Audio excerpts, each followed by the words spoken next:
What's up, everybody? Welcome to the first edition of Bleeding Priest's Bay Area Metal Spotlight. I'll come up with a better name. It's the best I could come up with at this point in time.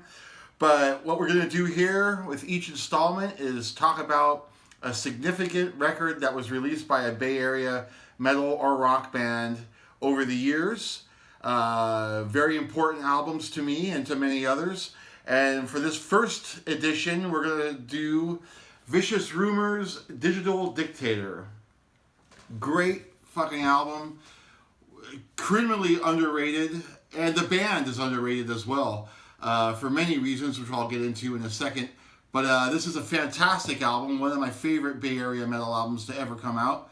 And how I discovered this record is kind of funny. I saw Vicious Rumors open for King Diamond in 1988, shortly after this album came out. At the Omni in Oakland, King Diamond was touring for the Them album. My first time seeing King Diamond, actually, so I was pretty excited. And Vicious Rumors were opening. I had heard the name before, but I was not familiar with their music or their image or anything like that. So when they came on stage, I was blown away immediately because I had never seen a local band look so professional. And granted, I hadn't seen too many local bands by 1988, but I started going to shows in 87 and saw those smaller bands, local bands, and Vicious Rumors came out like they were Judas Priest or something. They had the look and the sound and the moves, everything. It was super professional. And I gotta say, speaking of the look, this was 88, so I was full on into thrash and wasn't really listening to glam so much at the time. I guess I still was a little bit, but when Vicious Rumors came on stage, that kind of struck me, their image struck me as kind of glammy a little bit, or hair metal-y kind of, even though I hate that term, hair metal, but for lack of a better phrase. So I didn't know what to think of them at first because of just the big hair, and I think they were probably wearing makeup.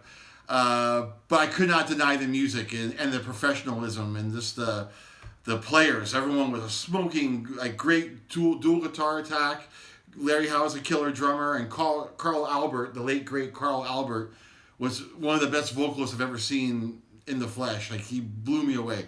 So I was shocked by how killer they were. Even though I wasn't into the way they looked, I was still way into their music. So the next day I went to the record vault in San Francisco. Long gone now, but that's a pretty famous heavy metal location in the city back in the day. I went to the record vault, found this album, and I was excited. I was stoked. I was going to get it. And I flipped it over and saw the pictures of them on the back, and they almost lost the sale. Just because I wasn't into that image at the time. I was way into thrash and starting to listen to death metal a little bit. I was already into death.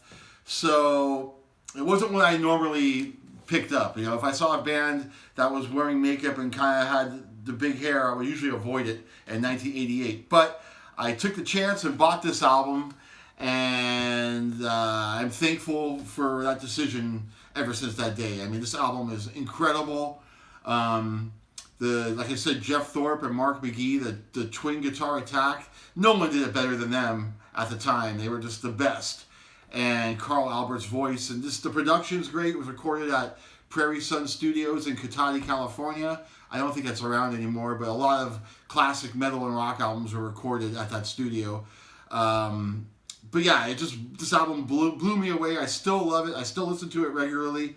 And fast forward to 2001 or 2, I met Jeff Thorpe at a house party one night in San Francisco, late night, and everyone was partaking in adult activities at this party, recreational activities at this party. And so Jeff and I got to talking, and I told him how much I love this album.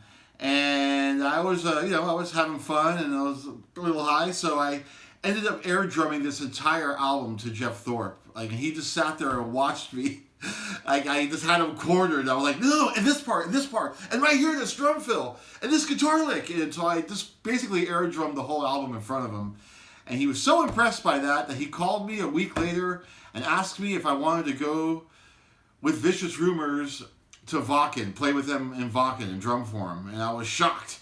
And I did, and I ended up joining Vicious Rumors and playing with them for maybe 3 years.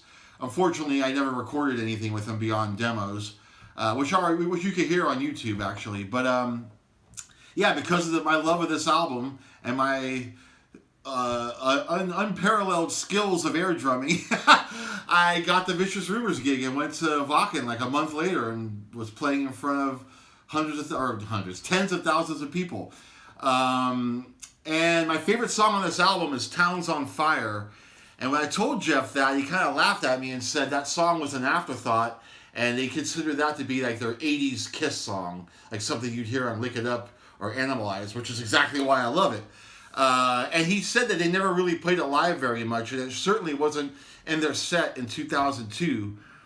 But I demanded it, and they brought it back to the set, and we started rehearsing it. Like literally, like a week after meeting him at that party, I was rehearsing with him and rehearsing Towns on Fire, and he actually saw the light. He's like, "Yeah, this song is pretty fucking awesome." And I added some double bass and made it a little more aggressive, and we ended up playing that song every show I did with them for the 3 years I was in the band, and they still play that song to this day. So you can thank me for that. But if you're not familiar with this album, you should pick it up. Vicious Rumors, like I said, are a very underrated band and kind of ignored when people talk about Bay Area metal. They focus on the Bay Area thrash scene, rightfully so, but Vicious Rumors came out like in, I think, 82, and they were around before a lot of these Bay Area thrash bands, and they were one of the fastest, heaviest bands at the time. But once thrash started picking up and that sound started coming together and it was a fast sound, Vicious Rumors, God bless them for it, stayed the course with their traditional heavy metal sound. So sometimes they're lumped into the Bay Area thrash scene, like when people talk about bands from the Bay Area, but they really shouldn't, because they never really were a thrash band. Even though they have really fast songs on each album, on this one they have Minute to Kill, really fast, almost thrash. Vicious Rumors were almost thrash, but they were more like aggressive Judas Priest, and they stayed the course over the years, and they still sound exactly the same, and they're still great live. But yeah, that's the reason why I think they get ignored, because they didn't follow suit with the thrash sound. Like Laws Rocket, for example, they were a straight up heavy metal band when they started, like Vicious Rumors, and they played together all the time. But then when thrash started picking up speed, no pun intended, but when thrash started getting really popular and people were recognizing the Bay Area for the thrash sound, Laws Rocket went into a more thrash direction, and they were almost thrash, too. I guess a lot more thrashier than Vicious Rumors ever were. But yeah, Laws Rocket went in that direction, and Vicious Rumors stayed the course. And for better or worse, I mean, they probably would have gotten a lot more recognition if they thrashed up their sound. But they stuck to their guns, and I respect them for that. And yeah, it's a shame that they never got their just due, it seems like, over the years. But you should check them out and check out this album. It's one of my favorite Bay Area releases of all time. So yeah, Vicious Rumors, Digital Dictator.